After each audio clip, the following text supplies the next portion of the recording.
प्यार करने से पहले चंचल और शोभित ने कभी कुछ नहीं सोचा था, लेकिन शोभित ने जल्द ही शादी करने के इरादे से एक MBA स्कूल में एडमिशन ले लिया जो नौकरी देता है।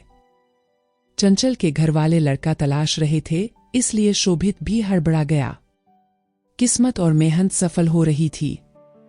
दोनों को बड़े MBA कॉलेज में दाखिला मिलते ही उनके मुरझाते मन में आनंद आ गया।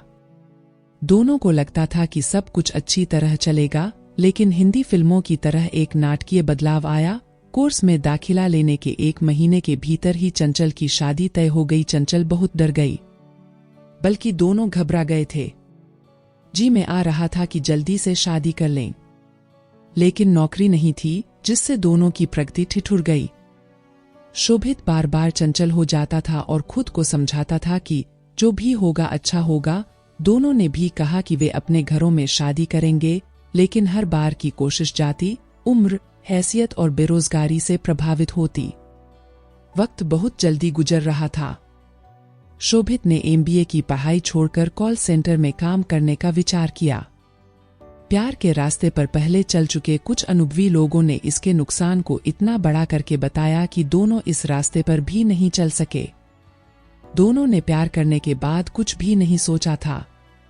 यही कारण था कि प्यार के सफर पर निकलने के बाद बात शादी की आ रही थी। कभी कभी चंचल को अपने भाई बहन की शादी का डर सता रहा था, तो कभी कभी शोभित को परिवार की इज्जत और भविष्य की चिंता का भय सता रहा था। चंचल ने शादी के दिन भगवान को 101 रुपए का प्रसाद चढ़ाने और हर बड़े छोटे मंदिर तक नंगे पांव जाने का वादा किया था, लेकिन महंगाई के दौर में महंगाई के इस समय 101 रुपए का क्या अर्थ है? शायद भगवान भी इसे स्वीकार नहीं करेगा। शोभित ने निराश होकर वास्तविकता की ओर कदम बढ़ाया।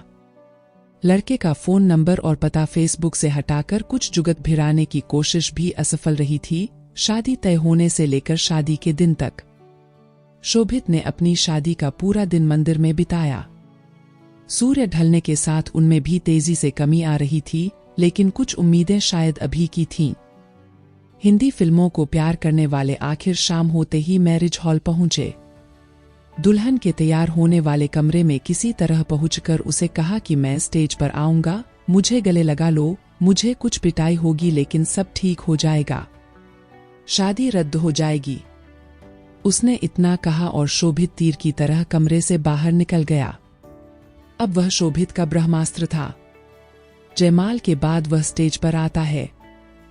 ब्रह्मास्त्र के चलने के बाद उसके मन में सफलता की उम्मीद और डर भी था। स्टेज पर उसके करीब पहुंचा तो उसे गले लगाने की उम्मीद थी। उसने चुपके से इशारा भी किया, लेकिन चेहरे पर कोई भाव नहीं था। पर कुछ मिनट रुकने के बाद फोटोग्राफर ने विनम्रतापूर्वक कहा, अब भी उतर जाओ भाई। वह अचानक अपनी सपनीली फिल्मी दुनिया से बाहर निकल गया। चंचल किसी और की जिंदगी में प्रवेश कर चुकी थी। लौटने के बाद पत्थर की आंखों से घिरे हुए सुंदर रियल लाइफ से बाहर निकलकर अपनी जिंदगी की फिल्मक यादों को देख रहा था। बस शोभित का साथ देने के लिए चंचल नहीं था, बल्कि उसके साथ उसके नमकीन मैले आंसू और यादें थीं।